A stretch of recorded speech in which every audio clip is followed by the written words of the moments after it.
Welcome to Doctrine and Devotion, a podcast that explores Christian faith and practice from a Reformed Baptist perspective. My name is Joe Thorne. I'm the lead pastor of Redeemer Fellowship in St. Charles, Illinois. And I'm Jimmy Fowler, executive pastor at Redeemer Fellowship. So did you get that Shamrock Shake yet?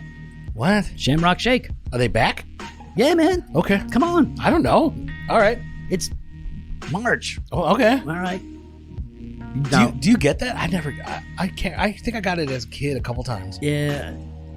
Maybe every other year, maybe I get one. Man, this cigar is good. Shut up. Drop my cigar in the ashtray and I can't get it out. It's too deep. Whatever. This is one great cigar. There it is. Mine was pretty good. Yeah. You know what? That was a gift. I know. You gave it to me. No. I mean, like, it was a gift to me that I shared with you. Yeah. Nice. Justin Wilson gave me that. Oh, yeah. Nice. Yeah. Yeah. That's, you didn't even look at it. I did. Oh, what kind of cigar was it? It was a limited edition Caldwell. It was. All right. I know. Get out of here. Well, I don't Tell know. me about No, it's not a question of whether or not you know cigars. Mm-hmm. I don't think you really appreciate cigars anymore. That's why I'm so mad that it's because you just kind of smoke whatever's put in front of you. No, I don't. Yeah, you do. No, I don't. Yeah. No, I don't. Name Kentucky one. Fire Cured. Okay, you did. There you go. You named That's one. what I thought. All right. Yep. So the Shamrock Shake. I like McDonald's. I'll be honest. I actually like McDonald's. I like their spicy nuggets that they came out with. I like those. I still like a Big Mac. "Quote unquote" nugget. Yeah, I like those nugs. I like a Big Mac. That's a nice little sandwich there. It's not a great burger, but it is its own thing, right? I just like it. I like the fries. So, like, you like a Big Mac more than a Whopper? They're two different. Yeah, one's good. No, the Big Mac is really good. It's really good. No, it's not. But I like a Whopper too. But a Whopper to me is more like a traditional burger. Yeah. But if I want a traditional burger, then I'm gonna go to Culver's. It's a better burger. Better Culver's is better. You're right. But I like a burger, man. I like a chicken sandwich. I like it all. Yeah. I like it all. So so St. Patty's Day is coming up. Okay. Now, are you gonna? Nope. Why not? I don't do anything. Why not? You should. Why? Because it's fun. It's not fun. Yeah, it is. What are you talking about? You get to wear green? I know Brian Malcolm does every year a whole thing. He wears orange because Protestants wear orange, not green. Or anything. Knock it off, Brian. Okay. See, I feel like I can't do it. I can't. It'd be wrong of me to appropriate another culture. Yeah, that is. You are very sensitive to that. So I think that's smart. So, what about Cinco de Mayo though? That's coming up after St. Patty's Day. You celebrate that? I think you do. Yeah. I think you have a party. Am I invited? You're not invited. Okay, that's fine. I'll dress up for it because I will appropriate all day long, Jimmy. I will appropriate all day long. I like to appropriate that culture. So we've got some mailbag here. Let's do it. So we've got a bunch of emails trying to catch up, but so we'll grab a couple and see what people are saying. We got one. Right. I don't know if we want to read names on any of these. No, let's not read names, but All go right. ahead. You can read this one. All right. So first off, let me start by saying that while I have listened to every podcast you gents... Oh, you forgot. Hey, guys. Hey, guys. I've listened to every podcast you gents have ever put out, but I am not yet an All Access member. So if you want to stop reading now, I understand. Okay, moving on to the next question. He says, without discussing Ravi Zacharias directly, it was this issue that most recently has brought this to the forefront again for discussion in my groups. What is your view on utilizing teaching resources from people that have fallen from the faith or deconstructed, etc.? What about worship songs that were written by folks who no longer adhere to the faith, like Dustin Kensrue? Or what about It Is Well With My Soul by Horatio Spafford? Most churches still sing that, though Spafford seemed to be a universalist by the end. Yeah, he actually lost his mind. While I have my own opinions that you probably don't care about, he knows as well, I am interested to hear your guys' take on the subject. Looking forward to likely not hearing back on this due to your fame and my... Not frame, fame. Due to your fame and my lack of financial support. Apart from a couple t-shirts that I bought a couple years back. That and I'm Canadian. All right. Well, hey, man, thank you for listening. We love you. We appreciate you listening. Yeah, this has been talked about a fair bit over the last 10 years, especially when Driscoll left Mars Hill. And, Crossway was in that position, like, what are we going to do with all these books that we published with Driscoll? And a lot of people were calling for people to no longer read or carry books by men like Tullian Tchividjian, who actually, was caught in immorality. Mm-hmm. I'll take it and say that if it's true, it's true. And so on the one hand, it doesn't matter who says something. That doesn't change the truth or the truthfulness of what they wrote.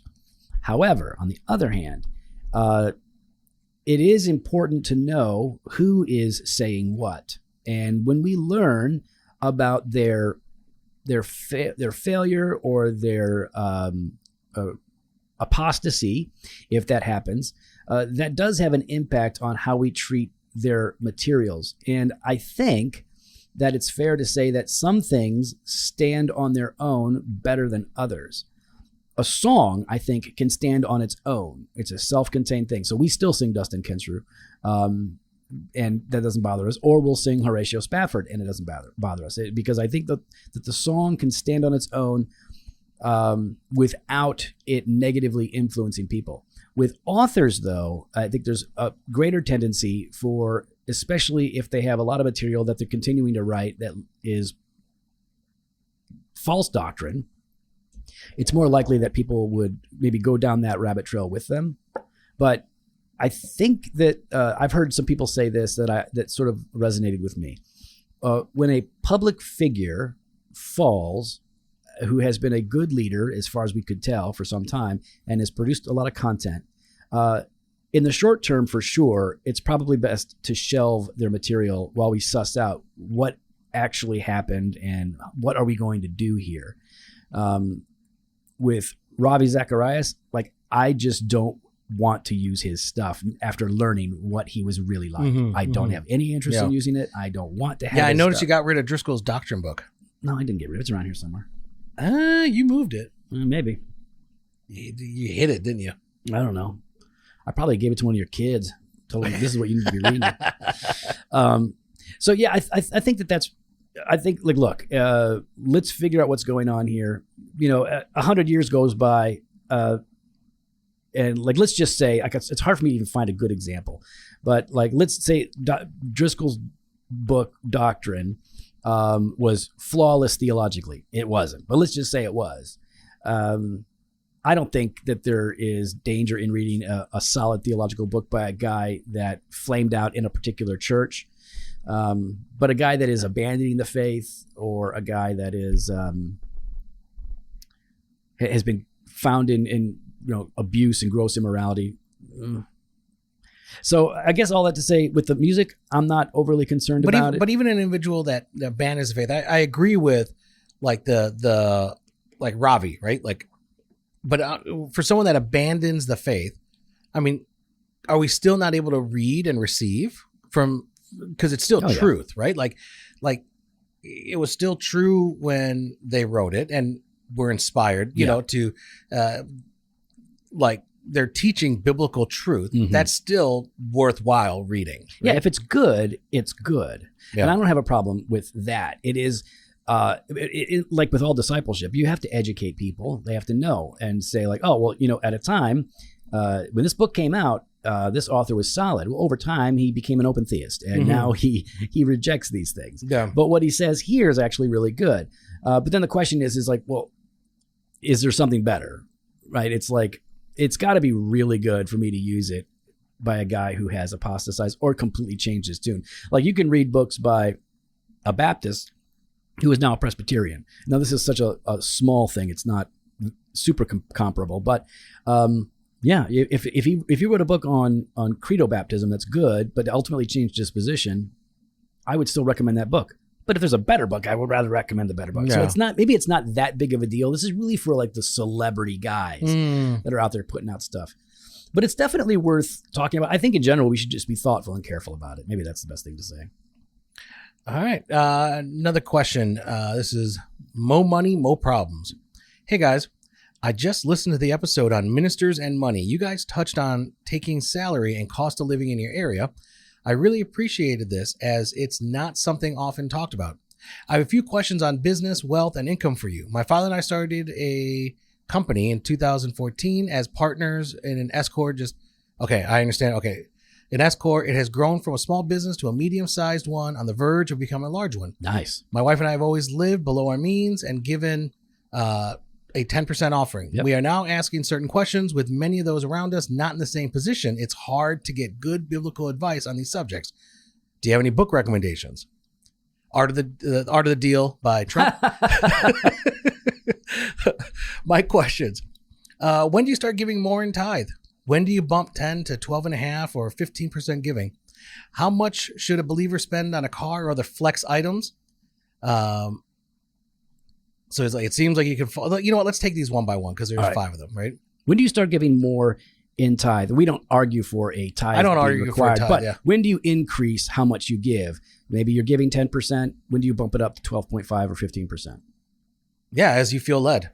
Right? Yeah. As I would say, your giving should be generous and sacrificial. And so I think some people can give more, and some people do. I've heard of people, I didn't know them myself, but I knew people that did, especially after their death.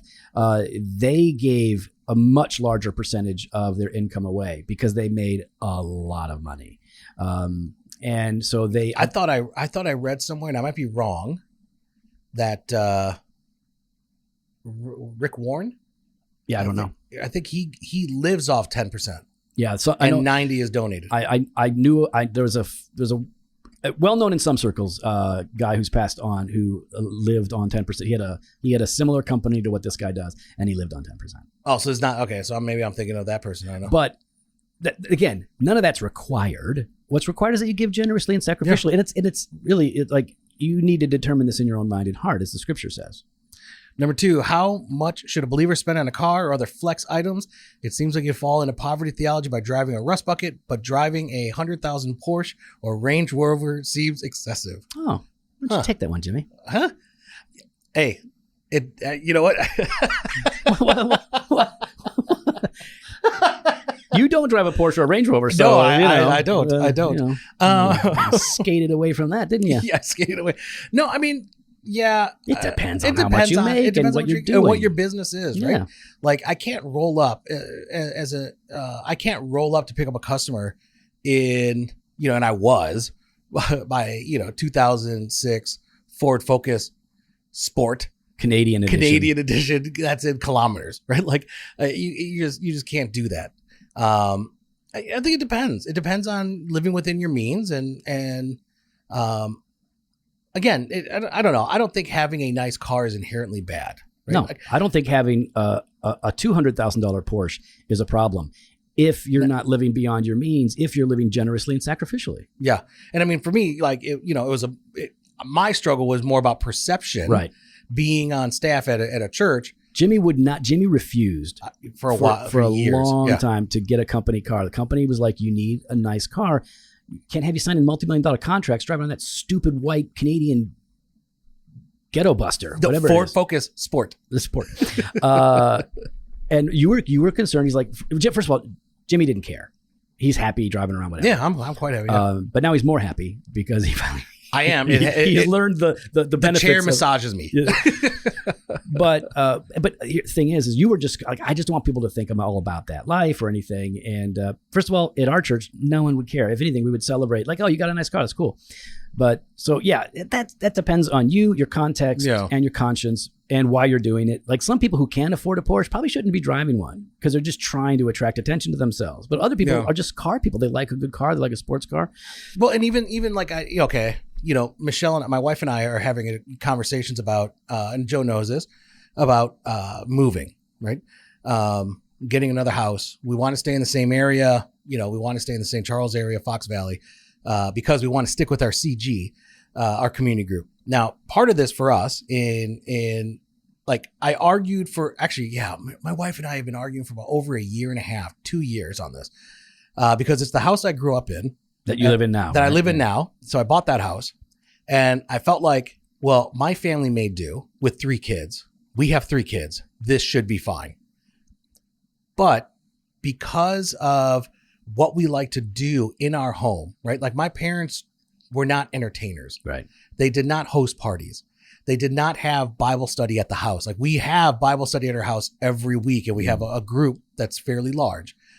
We like to entertain. We enjoy having people from the church come over for dinner. I like making dinner for members of our church and leaders in our church and inviting them because it's a way for Michelle and I to thank them, to love on them, to bless them as they serve in volunteer capacity in various ways throughout the church. So it's actually really important to us. You need a bigger house to do those things, right? Yeah. And I like seclusion. So that's the other part, right? It's like, I want a place where we can have, our own space as a family, but then also space to host others. Because as much as you say, like, that you're not good at hospitality yourself and that you want to be left alone, you are very friendly and outward oriented towards others so that people come over. I went over to Jimmy's house one time. He's like, hey, why don't you come over here?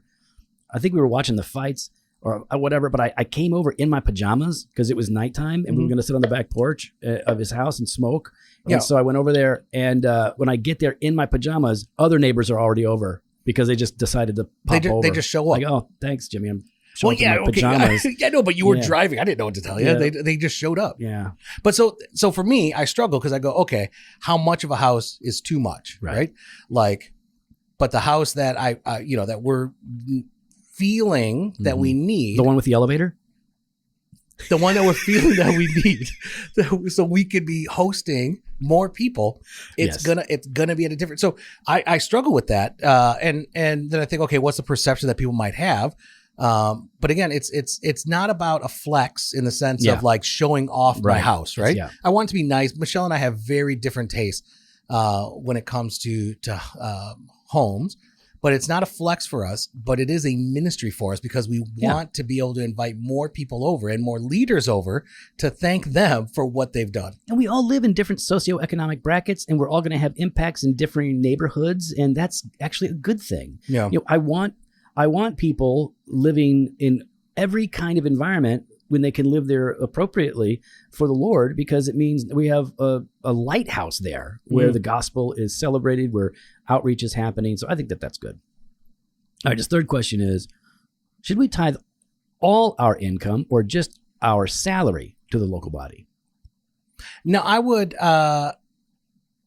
So for me personally, Redeemer is my priority.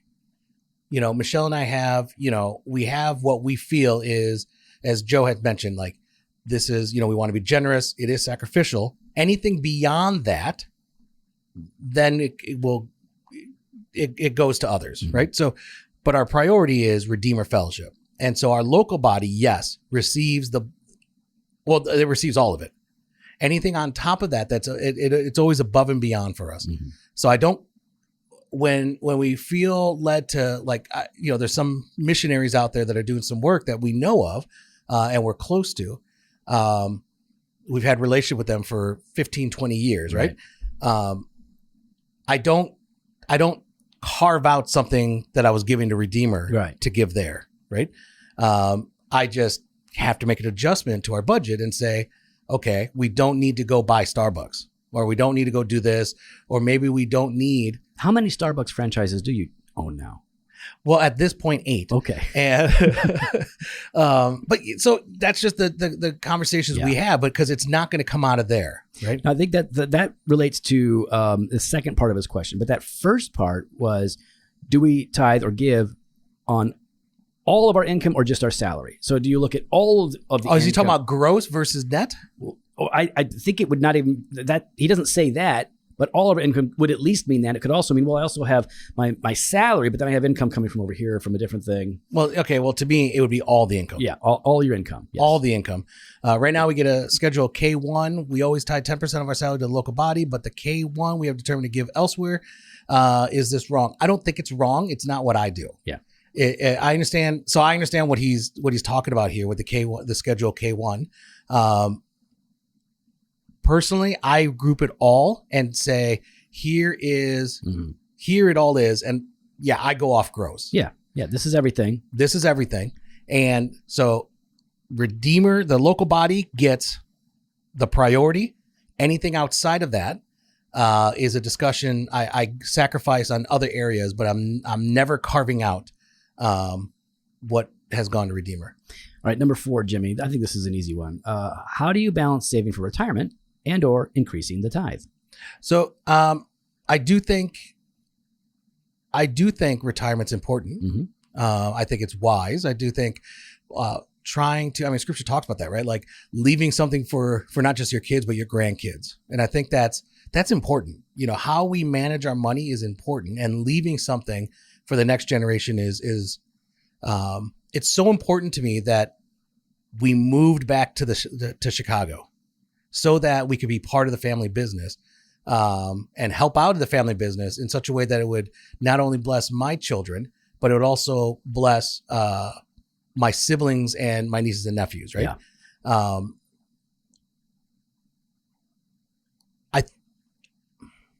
That's a conversation you and your wife need to have. Yeah. Where, you know, and your financial advisor, if you have one, I would suggest getting one. So at least, and I'm not saying you have to keep paying the financial advisor, but get someone to help you understand like what you could save. I mean, years ago, 10, 15, 20 years ago, you know, $1 million in savings would go a long way. Yep. It ain't the same. Mm-hmm. It's not the same anymore. So for you to retire and to be comfortable, and I'm not even talking about like having a villa in Italy or, you know, doing all that. I'm talking about just remaining comfortable in a town home. It's going to take substantially more. And so you're going to need to plan where you that out. live and your income. You have to look at all that and just say, all right, this is what I'm going to need to do to take care of my family. And so you factor it all in. I don't, some people would say you start with what you want to give to the church sacrificially, and then you factor everything else in. And that's fine to do it that way. But the problem is sometimes once you factor everything else in, you realize I can't give what I wanted to give because I can't feed my family that way. Mm-hmm. So you just have to be smart and go after it. All right, last question. Well, and I think that's where this is where I think the flaw is in your question number one. I don't think we're called to tithe 10%. Mm-hmm. And I think some people are called to 4%, 5% of their income, because that's their lot in life. I think others are called to 20, 23. Sure. But a standard 10% across the board, I don't think is true. Yeah. But the way that I've told people, like if people have no idea, what my experience has been, most Christians that I know shoot for 10%. That's what they want to give. Mm-hmm. But some people can't. And some people want to give more. So 10% has sort of like a historical precedent both in the Old Testament and in like, you know, church history, but it is not law. It is not the biblical mandate. So you give generously as you are able. And so that should require some real thought. You know what I mean? It's not simple, but it is, I think it's important. Yeah. So, and you know, I mean, and it's going to take reviewing, you know, Michelle and I review every year what the budget is for the next year and where things are going to be set at. And we're constantly evaluating, you know, hey, are we giving enough? Like, it feels like there's a lot more extra cushion here that we weren't anticipating. We obviously, you know, miscalculated. We need to adjust here. Last question, Jimmy. What is your favorite cigar? What are your favorite cigars? I'm enjoying the Romeo and Juliet Reserva Real. I love the My Father cigars. I'm in love with them. The Caldwells have been doing me well recently. Yeah, My Father's good. Caldwell's good. Most people know that I smoke most frequently the AJ Fernandez New World Toro, the box pressed Maduro wrapper. It's just a really good, consistent smoke that's not very expensive. But I like a lot of different cigars. Everything from, obviously, if you know cigars, Liga Privada No. 9 to the Tatuaje 10-year anniversary, and all the Monster series from Tatuaje are really good. Yeah, I like those too. So there's all kinds of good stuff. Do we have time, Jimmy, for any more? Why don't we do the gossip one? I think that's good. All right, cool. Do that one. We'll end on that one. So we get an email. It says, "Hey guys, I love the pod. It has helped me tremendously. I come to you with a very sensitive question. My church just recently lost an elder. He stepped down and away from the church. He has since joined and has helped lead or pastor another church plant. This church he has joined was once my home church. I come to you because I have heard numerous times from my wife about gossip and pure slander coming from this man, the ex-elder, against the lead pastor and other members of our church. I am tired and frustrated with the situation. I was hoping you guys would talk about what may be the first steps to take to bring this to an end in either direction. And if nothing else, prayer would be amazing. Well, let's just say this. We will pray for you today. Okay, that I promise you that, because I know that that's a difficult situation. Mm-hmm. Hey, Jimmy, Mm-hmm. let's say Kevin, who's an elder candidate at our church, a smart guy. Let's say he and his wife leave us, which would be devastating. Yep. And they go to another church in the area, Mm-hmm. and they start saying bad things about us that are not true. What would you do? Go to him. Yeah. Go to the one that's saying the things. Yep. Now, again, you're hearing this secondhand, third hand, or Mhm. whatever. So Yeah. So I'm a guy, I don't care about the second or third hand. And I don't play the I heard, like I can't tell you who I heard this from. Like I will go to the individual and I will say, X said this. Yeah. Is this true? if it's not, great, but you should follow up. Yeah. If it is, what's going on? Yeah. So yeah, I mean, I don't play around with this. I just go right to the person. I'll ask them. If they say no, I'll say, okay, maybe you need to go talk to them, but I am going to go talk to them and said, hey, I'm going to clear this up that no, you said you didn't say that. Yeah. So, I mean, I agree. Start there. See how things unfold. You may need to, if things cannot be resolved, then you're going to need to go to the elders of that church and approach them and say, hey, listen, we've approached this brother. We're having a hard time, but we know he's leadership here too. Mm-hmm. So maybe you guys can help us sort through this. But so you are at a church, you're hearing this, you could of course talk to your pastors. You can always talk to your pastors about this and get their insight on the situation as well. They have some information that you don't to help things come to light. But I don't think you can't assume that this is just going to get wrapped up nice and easy. Sometimes people become toxic and bitter, and there's just not a lot of resolution. Sometimes churches refuse to do the right thing and hold people accountable. So do what you can, but to keep your conscience clear, I would say be honest, be humble, but be direct. Yeah, absolutely. I just, you can't do that, right? Like in the midst of the church, and we can't have this gossip going back and forth between brothers and sisters, because I think it is a witness there. It is a witness to the community that we don't take brotherly and sisterly love seriously. Yeah. It's frustrating because I would imagine that both churches preach the gospel. So like, what the heck are we doing? Yeah. You can't fall into this. We recently had a guy leave our church, he and his family, and they were very involved and with us for years, and they left. And I think part of it was I think maybe we just started to wind up on different pages or whatever it was. And there were other mitigating factors that they wanted to be closer to their house. But like, I know they're going to a church that preaches the gospel, and they're not bad-mouthing us, and we're not bad-mouthing them. Yeah. I'm happy that they're going to be plugged in and useful wherever they're at.